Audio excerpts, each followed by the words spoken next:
representatives of local and international organizations, distinguished gathering, may the blessing of God be upon you all. My name is Ayat Hamdan. I'm a researcher at the Arab Center and the coordinator of the Palestine Forum on behalf of the Arab Center for Research and Policy Studies and the Institute for Palestine Studies. I would like to welcome you to the opening session of the annual Palestine Forum, which is considered the most important event to discuss the Palestinian cause in its historical and contemporary context. This forum is being held now in its third round, which coincides with more than 1 year of the war on Gaza, which resulted in the death of more than 50,000 Palestinians and 120,000 injured, and the siege of cities, destruction of cities, and also Israel's occupation of new parts of Syrian territory and then a war on Lebanon. Some people call what happened a second Nakba, but in fact what happened has no resemblance in the Palestinian contemporary history, taken into account the amount of death and destruction subjected to, the Palestinian people are subjected to, and after decades of Western bias towards Israel and the direct complicity of some countries with Israel, and in the nature of the international world order, are all brought into question, especially the ethical considerations. Israel has failed to achieve its objectives because of the steadfastness of the Palestinian people, despite the huge calamities and the debate on what was victory and what was not continues. But what matters is the willpower of the people under occupation to remain steadfast. And the papers presented to this forum will be alluding to many questions pertaining to the colonial settler regime and the apartheid regime in Palestine, and the ability of the international law to achieve justice, in addition to central issues like settlement, refugees, Jerusalem, Palestinian prisoners, and other approaches and themes related to the different aspects of this cause. As for the afternoon seminars, these will focus on the questions of post-conflict and what will happen after the war stops, and how will the new American administration behave vis-à-vis this crisis. A group of Palestinian and non-Palestinian scholars will be taking part to enrich and contribute to this debate. Your Excellencies, distinguished gathering, the forum started as an academic initiative by the Arab Center for Research and Policy Studies in collaboration with the Institute for Palestine Studies to provide an academic space to shed light on the Palestinian cause and create an intellectual dialogue between the political and other aspects through presenting new approaches. In the last two rounds, the forum has produced deep knowledge through peer-reviewed papers and articles and academic discussion, some of them were published, and the forum aims at keeping the Palestinian people alive on the international agenda and link it with issues of liberation in the world, and provides the opportunity for researchers and scholars to get together and exchange ideas about these issues. Throughout 2024 and 2025, we received more than 900 research proposals. Ultimately, 130 peer-reviewed papers were accepted and will be presented from Palestinian and non-Palestinian scholars. We have reviewed 560, and as a result, 90% papers were accepted after being peer-reviewed, and this will be presented in the different sessions and were divided into sessions according to the theme. The current escalation by Israel against our people in the West Bank has deprived some of the intended participants to come to Doha, and the circumstances were such that they were not able to make it, although we look forward to seeing them in future events. This forum is usually opened by lectures, and we invite Dr. Tarek Mitri, former minister and diplomat from Lebanon, and Dr. Azmi Bishara, the director of the Arab Center for Research and Policy Studies. I invite them to come to the podium. We will start with some opening remarks by Tarek Mitri.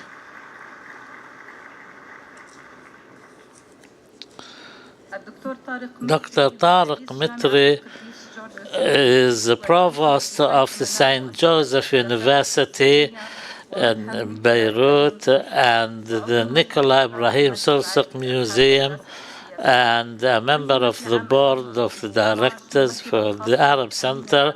He was appointed special representative of the UN Secretary General to Libya, and he held 4 ministerial posts in different Lebanese governments, and he was acting foreign minister. He lectures at Geneva, Amsterdam, Harvard, American University in Beirut, St. Joseph University. He has many publications to his name. Most prominently, a book on the Israeli-Lebanese war in 2006 and the 1701 UN resolution, and one on peace attempts in Libya and the relations between Christians and Muslims in the Arab world. In the English title is Christians in the Arab World. Dr. Mitri, the floor is yours.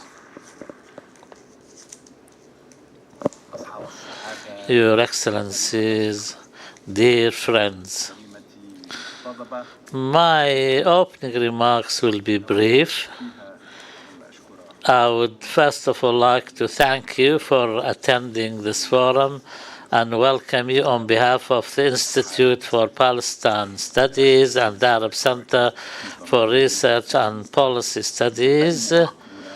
This is the third round of this forum, and it's an opportunity for us to meet, to exchange ideas, and present some knowledge, hopefully, and to fulfill the responsibilities that we Palestinians, Arabs, and our friends are burdened with. We meet almost immediately after the ceasefire agreement and the deal on the exchange of prisoners. This an agreement that the sisterly country of Qatar has worked hard to achieve. We have always been of the opinion that the fears are not disappearing. They're still there, whether we're talking about Gaza or Lebanon, and Israeli aggression is always looming in the horizon, despite the signs of relief amongst the people of Gaza and the families of the prisoners who are released. We think we are right to fear that what the American president had managed to achieve with one hand, he will use the other hand to provide them with more help to do more of the same in the future. If American pressure played a role in implementing proposals which have been on the table for more than 9 months, then any pressure which is not applied to put an end to what the occupation forces do in the West Bank will be always a source of fear. Maybe, on the other hand, some are fearing that Israel will be given a free hand to subjugate the people of the West Bank. The United States has allowed for ethnic cleansing in Gaza, and now it's turning a blind eye to the same happening in the West Bank, and we see the same genocide taking place in other places with other means. The Western countries and others have not exerted enough efforts to stop the genocide that the International Court of Justice is concerned with, and it was not possible, as it was in the past, to block the Palestinian people from being seen by the rest of the world, and it's no longer possible that the Palestinian cause is viewed as a local conflict that rulers can ignore or simply point it out in a repetition of the same old slogans like the two-state solution and others which will change nothing on the ground. And the people of the Gaza Strip and the West Bank are no longer mere numbers and statistics that some are concerned about, others raise doubts about, whereas the Israelis are real people. They have names, they have suffering, they have testimonies to their suffering, their identity, their rights. Gaza is telling the story of its genocide in a clarity which cannot be mistaken. We have chosen a title in our Institute for Palestine Studies for a book that we published a few months ago, which contained stories written during the war, and we do not want these stories to be confined to the tents of the refugees and the rubble of their housing units which were destroyed. There are testimonies of steadfastness, but there are also testimonies of perseverance and patience and bravery vis-à-vis death and destruction and suffering. Our institute continues its documentation of this war of genocide in all its aspects, in health, education, culture, agriculture, and provides the different ways and means of communication and discourse to respond to the necessity of revealing reality and exposing violations in confirmation of a right which cannot die and will not die. This work of documenting is available now for those who follow these events and are interested in researching them, to provide them with better ability to stand up to the challenge of a confrontation based on epistemological, legal, and ethical considerations, not in the Western world where Palestine now enjoys an unprecedented presence, not that alone, but in the Arab world only, that people by and large are concerned to a large extent with sympathizing with the Palestinian people and aware of the linkage in their fate and the fate of the Palestinian people. And we all know that in some cases it's more apparent now how easy it is to separate the positions taken by people and their rulers, and especially in the view of what we hear of the Abraham Accords and similar deals. Maybe the most important task is to turn these ethical assets the Palestinian people have gathered to a political action, in the hope that our forum can contribute to achieving that. And may the blessings of God be upon you all.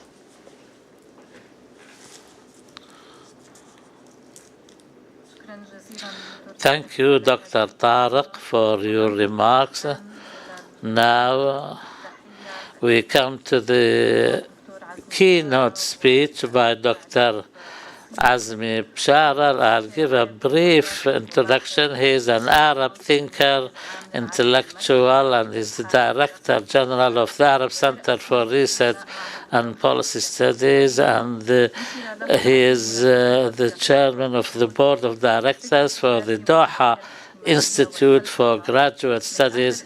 He has many books to his name, the latest of which in 2023 on the question of state, context, philosophies, and in 2024 a book on the Arab state, and in 2024 with a question of Palestine, and it's a translation of his book Palestine Matters, Truth, and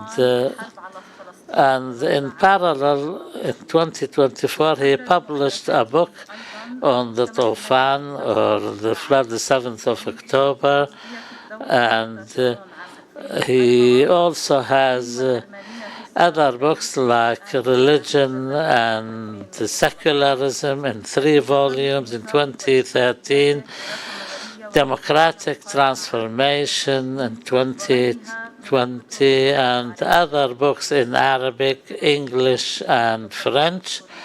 Now I invite Dr. Bishara to the podium to deliver his remarks.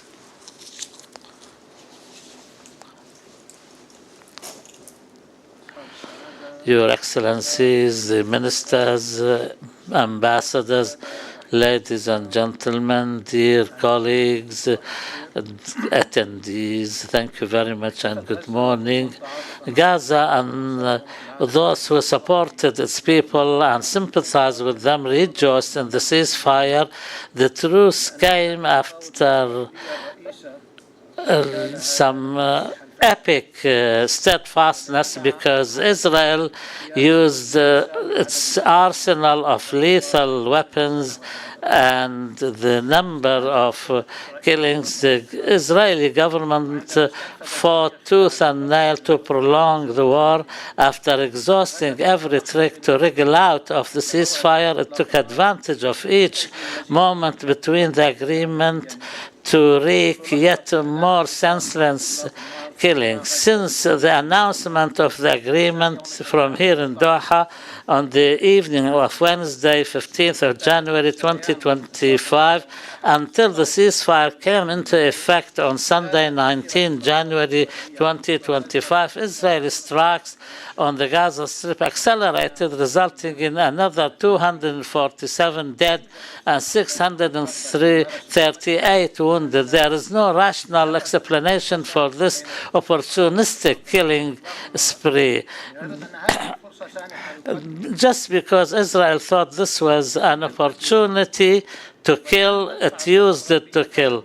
Now the West Bank is paying the price for the Israeli far right being forced to accept the deal.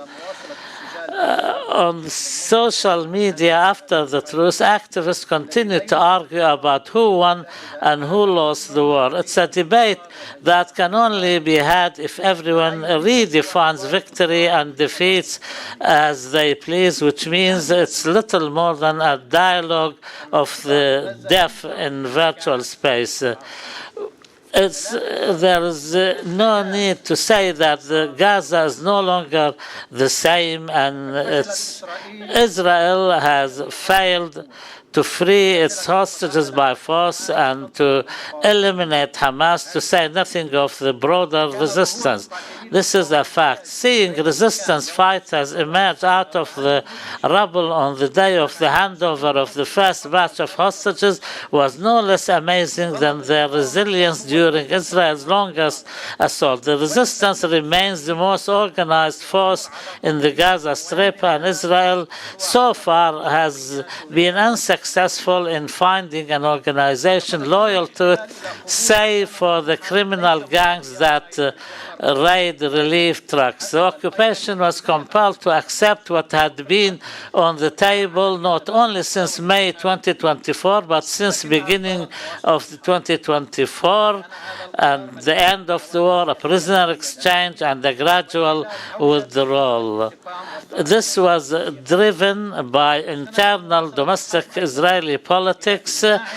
There was also consensus in Israel that the situation in Gaza could not be allowed to revert to what it was before October 7. This goal it has achieved, and it could not have done so without an all-out war of annihilation, genocide. But even after achieving this goal, it did not cease its aggression because it did not have any political vision of administering Gaza after the genocide.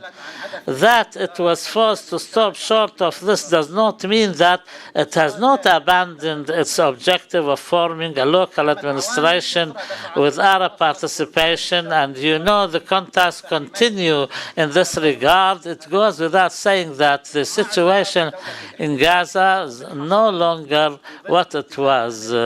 Although Israel achieved this goal of reducing the Gaza Strip, it continued to raid down. And in view of the official show of helplessness by the Arabs, the Israeli leaders became adept at testing the impact of potential blowback of the unchecked use of machinery of destruction on Palestine and the region. They chose to starve Gaza and pursue a scorched earth policy, intensify building settlements, and repress to terrorize population in the West Bank. The United States and Israel had tried to forge an expansive strategic regional arrangement involving multiple Arab countries. Resistance has thwarted this. Two assertions I made at the beginning of this war have proven correct. First, to expect the worst scenario after 7th October, and what will come after it will not be the same as before, not only for the Palestinians, but for the entire region. It came as no surprise that the Israeli purpose was all-out war. U.S. support was absolute. And by expecting the worst scenario, by that I mean that to Israel to to show that its self-defense is an all-out war of annihilation on the Palestinians. And the war sunk to ever lower depths, gauging international and Arab reactions after each round, until the world, in brackets, became used to Israel's frenzied bombing of schools and hospitals. On the subject of self-defense, allow me to quote from an introduction I wrote to a book that will be published soon, which includes a full translation into Arabic of the proceedings of Israel's trial for genocide. In this passage, I address the problem of the need to prove intent in order to prove the commission of genocide. You have to prove intention, purpose, and this is the biggest dilemma in these trials. Any determination of intent in the genocide waged by the occupation against the indigenous population cannot remain trapped in jurisprudence while ignoring history and culture. There are three main elements whose impact on the formation of genocidal intent in the Israeli case should not be ignored. The relationship between these elements, the direct statements of Israeli officials, and the large-scale actions and crimes committed during the war can easily be examined. First, racism and the sense of superiority over the indigenous people as a group, contempt for them and their culture, and also to keep them isolated in Gaza. Secondly, now we should talk about, as a country, the refugees' homeland is in 48 areas. The justification of collective reprisals against them because they are not individuals, organizations, or people, but backward groups. Number three, the feeling in Israel that there is the original indigenous population will not accept these settlers, and it will be difficult in that case to do this without demonizing the other and stripping their humanity. When the war drums begin to beat and the government encourages the soldiers to respond to an operation like 7 October against a small, besieged and densely populated strip of land, and when the authorities express in more than one way that the war will not distinguish between combatants and civilians, these three elements in the prevailing culture are adequate evidence that the statements of Israeli leaders are not merely intemperate bursts of anger, but are popularly understood as genocidal intent. Genocides may be motivated by pathological justifications of self-defense. The motive in such cases is a twisted notion of self-defense against a perceived peril, imagined or real. This perspective can help to illuminate certain obscure aspects of the motives of the claim, fear, and self-defense, and without this, genocides are not understood. And on the other hand, that the perpetrators might act based on cold calculation, a lack of human empathy, and bloodlust swept into an angry of mass murder. Mainstream political culture in Israel is dominated by a neurotic obsession with security, which makes it easier to accept the notion of an existential threat propagated by the ruling authorities. For various reasons, the source for this fixation is found in the history of settler colonialism, the denial of the crime, and the criminalization of the victim. And it is one can always perceive the moment at which fear and vengefulness shift into arrogance, reveling in destruction to dispel the fear of wreaking it and exalting in might and the reclamation of masculine virility. Here, not only an illicit global sympathy and turn the perpetrators into a victim, but also to generate the fear and the need to overcome it by crushing the other. Some Israeli soldiers were bragging before cameras of their ability to kill and distract. Despite the moral and political significance of the South Africa's case against Israel under the Convention on the Prevention and Punishment of the Crime of Genocide, jurists and lawyers are necessarily preoccupied with defining crimes rather than combating them. Legal briefs revolve around identifying exactly which crimes Israel has committed. Are they crimes of genocide or murder? Are they crimes or the responsibility to protect, which was endorsed by the UN member states at the 2005 World Summit, is binding on all heads of state and government, and this responsibility includes protection not only from genocide but also from war crimes, ethnic cleansing, and crimes against humanity.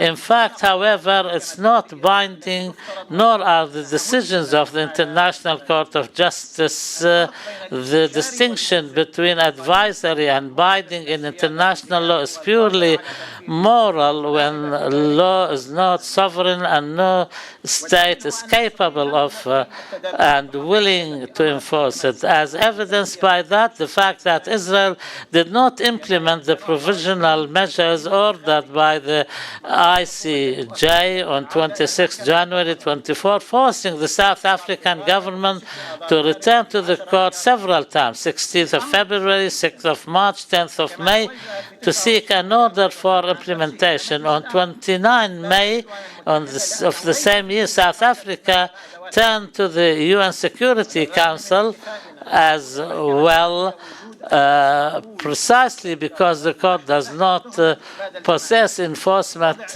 mechanisms, and because the ICJ and this is very important, the provisional measures are required until the court decides whether this was genocide or not. But these measures were not implemented, and Israel continued its crimes until the day of the ceasefire. At the Palestinian level, the Palestinian people remained divided, but this division continued even in view of this genocide waged against the Palestinian people. And as long as this real inability to reunify again means that there is no roof under which Palestinian political pluralism can thrive, nor a common base on which to stand. The PLO has been systematically liquidated over the past 2 decades, and there is no fierce official opposition to its revival. With all the chaos in standards and concepts, the way is clear for those bent on marginalizing and dismantling the PLO and turning it into a name with no substance, and also in the absence of any entity or organization, there is no pluralism that can be united under a framework or preserved by a common cause. And and it's impossible to adequately narrate the particulars of the catastrophe in the Gaza Strip and the West Bank, and also this debate continues. The task now is to work for a sustained ceasefire. This is the will of the entire Palestinian people, and move towards reconstruction. This is the only way to shore up steadfastness and prevent mass displacement from Gaza. The second task is to prevent Israel from washing off the stain of genocide and from being accepted regionally as a regional player. It will not tire of recalling the consequences of the act of the Palestinian resistance and the Israeli genocide. After a long period of marginalization, the Palestinian cause is once more on the international and regional agenda. We must take advantage of this change. War is futile in the case of Palestine, for the conflict will not end only with the total annihilation of the Palestinian people or with just a resolution. Israel cannot wage a war more savage than the last. Throughout modern history, colonializers have repeatedly faced an either-or dilemma at the moment of demonstrable military superiority. Israel has come face to face with the dilemma is a logical conclusion of historical experience. Hence, Israel and the United States may find Arab regimes and even Palestinians that offer Israel a way out of its impasse without resolving the question of Palestine. I cannot describe Israel's dilemma as an achievement, since it is a product of the dialectic between the right of might and the might of right. This dialectic cannot resolve itself on the ground without conscious political wills set on restoring the Palestinian cause to the international agenda, and are resolved not to offer Israel and its US backer a way out. A unified Palestinian stance is of the utmost urgency. This absence of such a unified stance is precisely why Israel can maneuver so freely. It seems as though Palestinians are fated to have to choose between bad and worse. Either local administration participation with Israeli-approved Arab Party under Israel supervision, or ongoing decimation coupled with the prevention of reconstruction to encourage migration. And those who issued hasty statements rejecting the Joint Palestinian Community Support Committee overseeing the administration of the Gaza and expressing are helping to force the Israeli dilemma into the Palestinians. The Palestinian Authority can resume the administration of Gaza despite Israel and with the consent of the resistance, which has already stated that it would agree to PA-led government, and it has no desire to join cabinet. This is sufficient to achieve a form of consensus. At the international level, the U.S. position was especially striking for its ideological features, which were far beyond a reflection of Washington's economic and geostrategic interests. The Washington leap to embrace Israel's narrative of the events of 7 October, its instrumentalization of the Nazi Holocaust, and its fallacious definitions of anti-Semitism.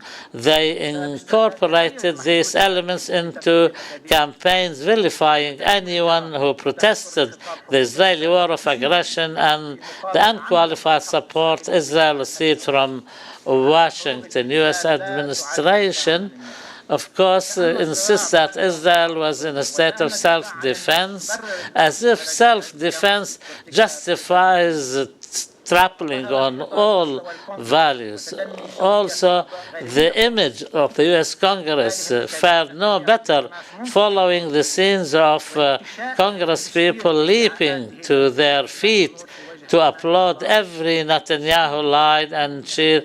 This is old-fashioned racism, which is devoid of any moral standards, and this applies with various degrees to other Western countries, supposedly democratic, to try to please a state bent on genocide and entrenching an apartheid system. Has the occupying power exhausted Western powers' reserves of hypocrisy and willingness to forego their self-defining principles when it comes to the Palestinian people? Israel has so sapped the terms Holocaust and anti-Semitism of substance to the point of trivializing them as it ventured to exploit one genocide to justify another. I think this has damaged the term Holocaust, unfortunately. Of course, we appreciate what the Jewish people have suffered under Western civilization, but the United States and other Western backers of Israel are unlikely to review their policies out of a sense of guilt or remorse. In fact, the danger is that the opposite will occur. It argues that Israel's approach has proven itself, and Israel did well to ignore whispered American advice regarding its conduct of war in Gaza. In the case of war on Lebanon, the U.S. was convinced of the Israeli logic of jettisoning the rules of engagement in favor of full-scale war to remove Lebanon from the Iranian sphere of influence after eliminating it from the equations in Gaza. And on whether we're talking about Iraq in 2003 or Palestine and Lebanon, Israel and right-wing allies in Washington claim to be more familiar and with the actual framework of the Arab countries that the liberals, many of them are also supporters of Israel. On the other hand, the Palestinian cause has gained new friends in the West, especially at the grassroots level. However, this gain, as significant as it is, cannot be turned to effective political advantage without a Palestinian strategy for investing in it and a national domestic political discourse with the task. For the next 4 years, and briefly here, the U.S. will be governed by a far-right administration pandering to and exploiting the whims of a narcissistic president. At the heart of that process will be an irrational, evangelical, theological approach to Israel that's even more extreme than the Israeli far right. It's simultaneously in sync with the new oligarchy of business magnates who not only no longer ridicule the Trump model but have been seduced by it. The belief that the U.S. president is unpredictable yet easily manipulable by playing on is vanity, is wishful thinking, and a poor compensation for powerlessness. This president will blackmail the powerless in various ways, though this is not the place to go into details. Yes, he is capricious. He keeps the media occupied with his wild claims. He is obsessed with attention and recognition of his self-claimed leadership and abilities. Trump is not about to critically reappraise his previous term in office. He will do so before only more fanatically. He will try to carry out ideas that the COVID pandemic in the Palestine and Arab areas, this will mean a return to the so-called Abraham Accords as the solution to the conflict. Trump made the point of letting Netanyahu know who is the boss and who is that he wanted a personal success in achieving the truth in Gaza, and he wanted Netanyahu to know who is the boss right from the start, but he'll also try to bring more Arab countries aboard the Abraham Accords framework, and he will recognize Israel's illegal settlements, and the only good thing that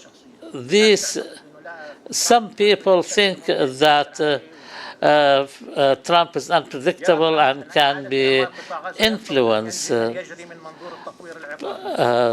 Trump looks at the reconstruction of Gaza as it should be seen through the lens of a beachside real estate development. Yet the US president is not destiny or a natural phenomena. He is not omnipotent. It's enough to recall how he floats outrageous balloons to gauge reactions, and he calculates, he retreats, he wants more and demands more when the other side retracts. So if you say to Trump, if we can give you more, he will ask for more. And we must remember that Trump regards power and also in terms of winners and losers, failures and winners. This approach will meet opposition in the US and elsewhere. And we must remember that failure to draw on these strengths to counteract US blackmail resides in the nature of the regimes and the conflicts between them. Resolving these conflicts will minimize opportunities. Also, settling the regional conflicts will minimize the risks. The war on Gaza embarrassed the official Arab order.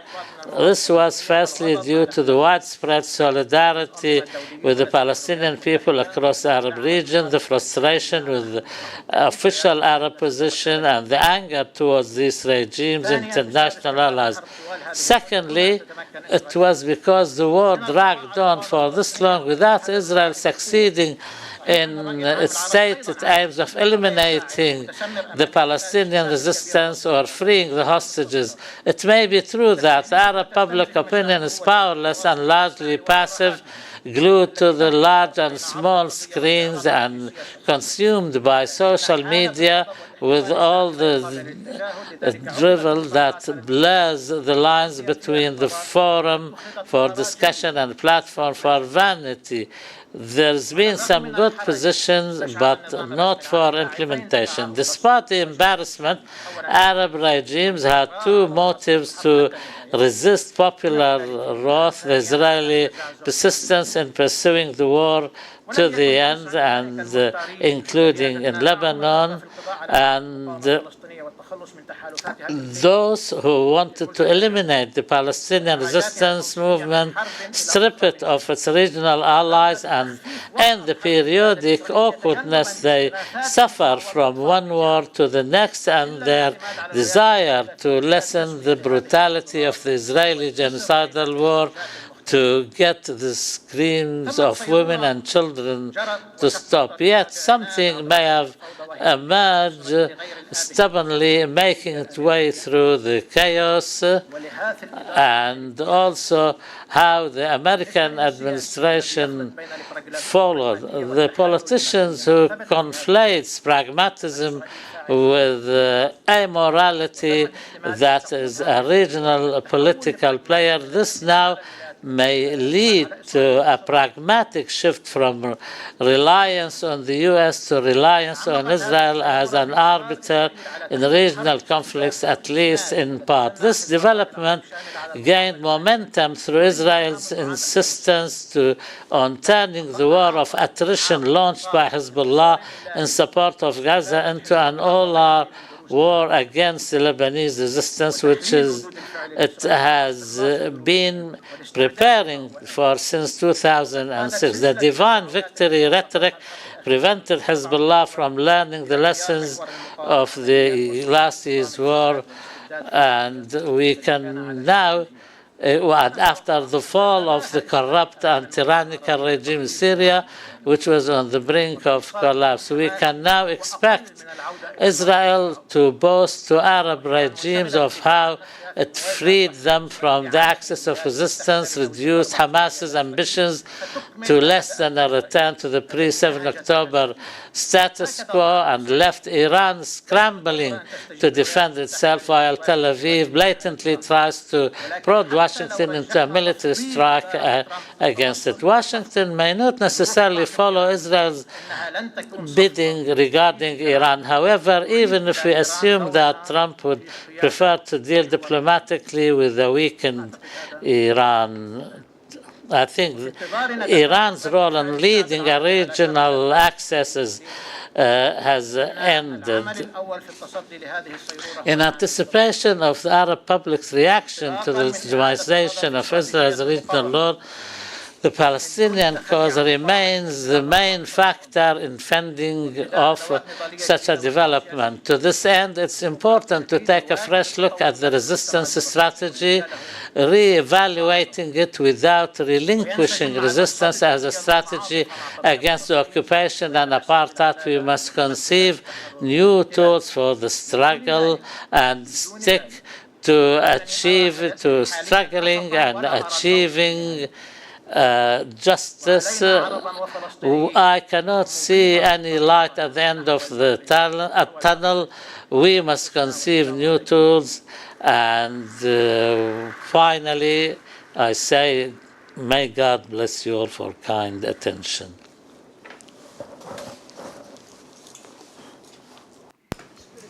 Thank you, Dr. Azmi, for this important remarks, and we are happy today to have Sheikh Abdul Rahman bin Hamad bin Jassim Al Thani, Minister of Culture, as the book fair is under the patronage of the Ministry of Culture, and Palestine is the honorary guest of this fair, which starts in May this year. And with this, we close this opening session and we start the conference, which consists of several sessions in various halls and rooms. We hope that you will have fruitful sessions throughout these 3 days. Thank you very much.